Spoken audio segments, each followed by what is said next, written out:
Town's got a really long and proud history of creating quality Christmas productions and has been doing it for over 20 years. I think after the 20 odd years of the same format, people were looking for that next thing to do, and COVID provided that opportunity for us. We really had to look at how we could do our Little Town productions differently. There's no way that we could do the traditional production that we've done in the past. So we started looking at ways that we could still engage people and keep to our ideals.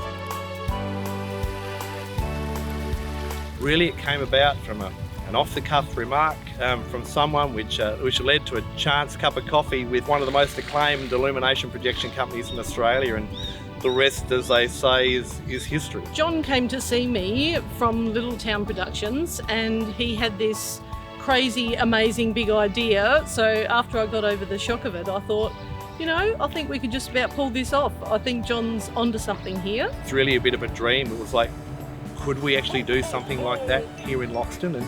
But we knew we had the people, and we knew we had people with community spirit. When I came back and started speaking to people in the community, they just captured the dream. We took the idea to council, and the council were so supportive. It was the least we could do to support them in this project. We didn't think that it was achievable in a town like Loxton. This is the type of thing that you see on North Terrace in Adelaide, that you see on the Opera House.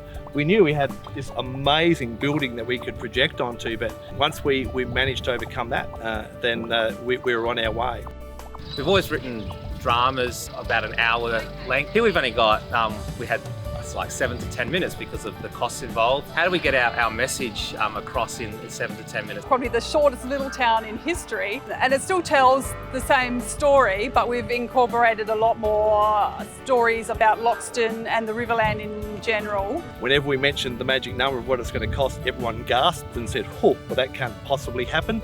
But people caught the vision, and we're very thankful to our sponsors. We've got FRRR, who have sponsored us in a large way, Loxton Waikerie Council, who underwrote the whole project, a very significant gift donation from the Lutheran Church of Australia and the Lutheran Lay People's League, and St Peter's themselves, who also came to the party. And we, as Littletown, are completely overwhelmed that people put so much faith in us. We put together a team, we put together a creative team, and started working with Illuminart to see whether we could actually pull it off. So some of the benefits of Shine for St Peter's has been the opportunity for us to share the good news of Jesus Christ with our local community and beyond. Our creative team is led by two 19-year-olds from Loxton who've just come out of high school. My friend Lexi and I were given the challenge to do the entire storyboarding for the whole animation.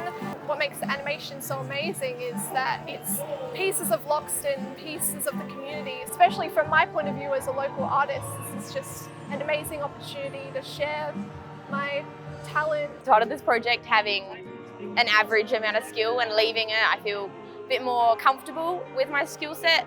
Then during some of our planning meetings, see if we could involve some of my creative arts or performing arts students in this whole experience. Found one of my students, Abby Hansen, who did some illustrations for me in one of her assignments, and I thought she'd be fantastic to draw the characters for the show. Well, I was approached by my creative arts teacher, Cheryl Burgermeister, and then asked me to come up with the two main characters for the show using the design brief given by the Shine production. One of my teaching colleagues, Penny Gill, she came on board and used the Year 10 design students in her visual arts to design some of the stained glass windows that are before and after the show. It was completely different doing this style of music. With Littletown, I have John telling me what the story's going to be about, what sort of mood, what sort of emotion he wants this song to be, and then I create the song. Whereas this was more of a visual thing. Here's a picture, describe this picture in music, and you start from scratch and then you create that all yourself. So that's been my challenge, an amazing challenge, and I've loved it. Because it is such a unique project, it draws attention and visitors and tourists to the town, so it's great for the local economy as well. I'd seen the draft and it looked great on the draft, but seeing it in person is something different, yeah. It was quite quite surreal last night at the launch. I mean, all I've seen is just it at my computer, just drawing away, and those, you know, those nights where I would be up until like 2 a.m. just looking at this screen. So to see it up on the church was crazy. It was amazing.